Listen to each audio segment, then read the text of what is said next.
Assam for Christ channel में आप सभी को फिर से स्वागत करते हैं और प्रभु की धन्यवाद है कि हमें एक सुनहरा पल दिया ताकि परमेश्वर की जो सच्चाई है आप तक पहुंचा सके। और आशा करते हैं कि आप भले हैं, चंगे हैं और विश्वास में बढ़ रहे। तो चलिए आज भी एक नया विषय के ऊपर में हम लोग चर्चा करेंगे और आज की जो विषय होगा यीशु मसीह का सेकंड कमिंग नहीं, दूसरा आगमन नहीं, लेकिन जो पहला आगमन यीशु मसीह का था वो एक भविष्यवाणी था और कैसे पूरा हुआ उसके ऊपर में हम लोग स्टडी करेंगे, चर्चा करेंगे। उससे पहले चलिए परमेश्वर की महिमा के लिए हम लोग एक गीत सुनते हैं।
तो चलिए यीशु मसीह का पहला आगमन जो एक भविष्यवाणी था वो पूरा हुआ और उसको ही हम लोग देखने जा रहे हैं। लेकिन भविष्यवाणी के बारे में बाइबल हमें क्या बताता है, चलिए हम लोग पहला पद पढ़ेंगे रेवलेशन से, प्रकाशित वाक्य चैप्टर 1 वर्स 3। क्या बताता है बाइबल में, चलिए सुनेंगे।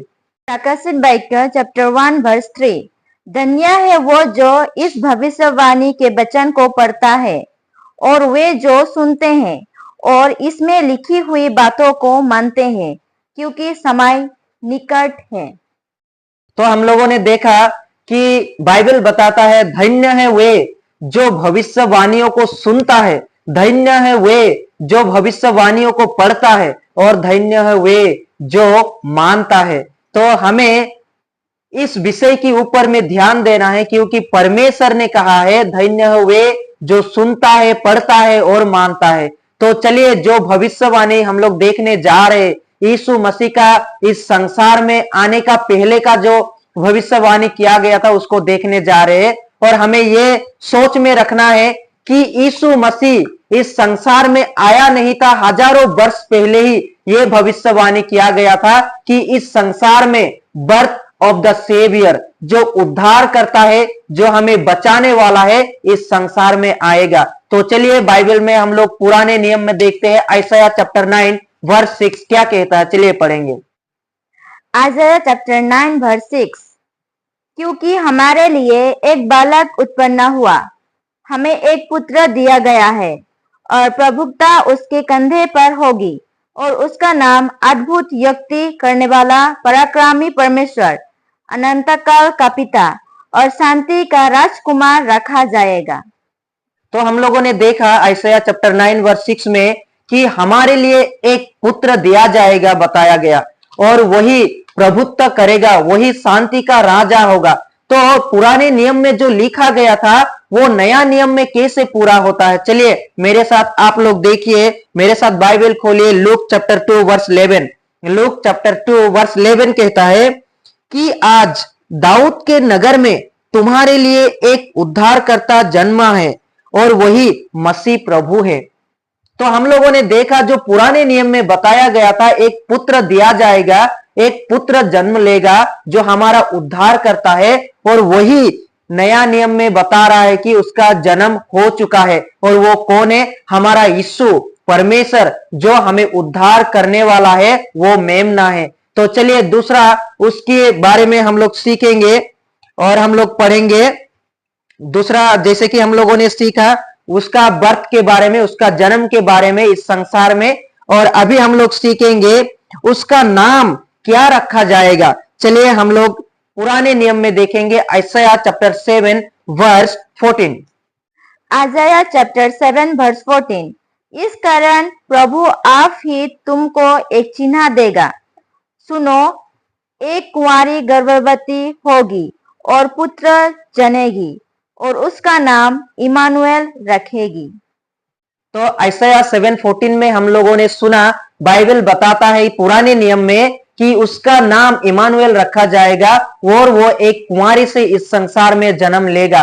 और हम नया नियम में अगर देखेंगे मैथ्यू चैप्टर 1 वर्स 23 में, मैथ्यू मेरे साथ आप लोग बाइबल खोलिए, मैथ्यू चैप्टर 1 वर्स 23 कहता है, देखो एक कुंवारी गर्भवती होगी और एक पुत्र जनेगी, और उसका नाम इमानुएल रखा जाएगा, जिसका अर्थ है परमेश्वर हमारे साथ। तो हम सभी लोग जानते हैं यीशु मसीह जब इस संसार में आया, मरियम पवित्र आत्मा से पूरी होकर यीशु मसीह को इस संसार में जन्म देता है, और उसका नाम क्या रखा गया, इमानुएल रखा गया। तो चलिए कैसे भविष्यवाणी पूरा होते जा रहा है, अभी हम लोग देखेंगे यीशु मसीह कौन से जगह में जन्म लेने वाला है, वो भी भविष्यवाणी किया गया था। चलिए मेरे साथ बाइबल खोलिए, मीका चैप्टर 5 वर्स 2। मीका चैप्टर 5 वर्स 2, हे बेथलेहम एपता, यदि तू ऐसा छोटा है कि यहूदा के हजारों में गिना नहीं जाता, तो भी तुझ में से मेरे लिए एक पुरुष निकलेगा जो इजराइलियों में प्रभुता करने वाला होगा, और उसका निकलना प्राचीन काल से वरन अनादि काल से होता आया है। तो हम लोगों ने देखा कि बेथलेहम के बारे में मीका चैप्टर 5 वर्स 2 जिक्र करता है कि बेथलेहम से एक पुरुष निकलेगा जो इजरायली के ऊपर में प्रभुत्व करेगा, और ये किसके बारे में पुराना नियम में बता रहा है, यीशु मसीह के बारे में बता रहा है। चलिए हम लोग देखते हैं मैथ्यू चैप्टर 2 वर्स 1 में कैसे ये पूरा होता है। यहाँ पर लिखा है मैथ्यू चैप्टर 2 वर्स 1, मेरे साथ बाइबल खोलिए।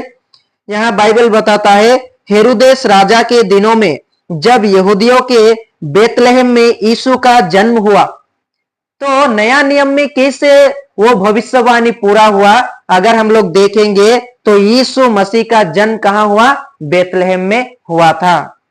तो चलिए इस भविष्यवाणी की जो अंतिम पद होगा हमारे लिए हम लोग पढ़ेंगे यशायाह chapter 53 verse 4 and 5। Isaiah 53 4 and 5, निश्चय उसने हमारे रोगों को सह लिया और हमारे ही दुखों को उठा लिया, तो भी हमने उसे परमेश्वर का मारा कूटा और दुर्दशा में पड़ा हुआ समझा। 5, परंतु वो हमारे ही अपराधों के कारण घायल किया गया, वो हमारे अधर्म के कामों के कारण कुचला गया, हमारी ही शांति के लिए उस पर तराना पारी। कि उसके कोड़ों खाने से हम लोग चंगा हो जाए। आइसया 53 वर्ष 4 एंड 5 कहता है, यीशु मसीह है जो हमारे रोगों को सह लिया, यीशु मसीह है जो हमारे दुखों को ले लिया, हमारे पाप के वजह से उसको कुचला गया, हमारे ही अपराधों के कारण उसे घायल किया गया और हमारे लिए ही यीशु मसीह को इस संसार में भेजा गया।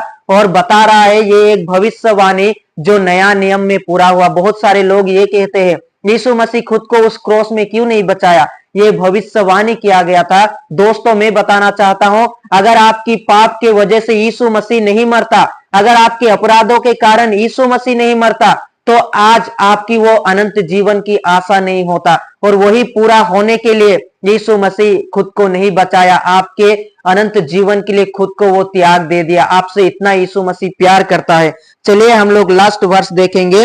यहाँ लिखा है मैथ्यू चैप्टर 8 वर्स 17, जो आइसाया 53:4-5 यहाँ पर पूरा होता है।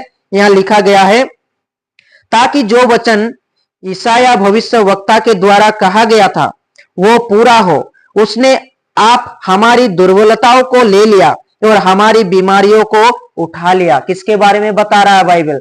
यीशु मसीह के बारे में बता रहा है। आपके पाप को कौन उठा लिया? यीशु मसीह उठा लिया। आपके अपराध के कारण कौन क्रूस में गया?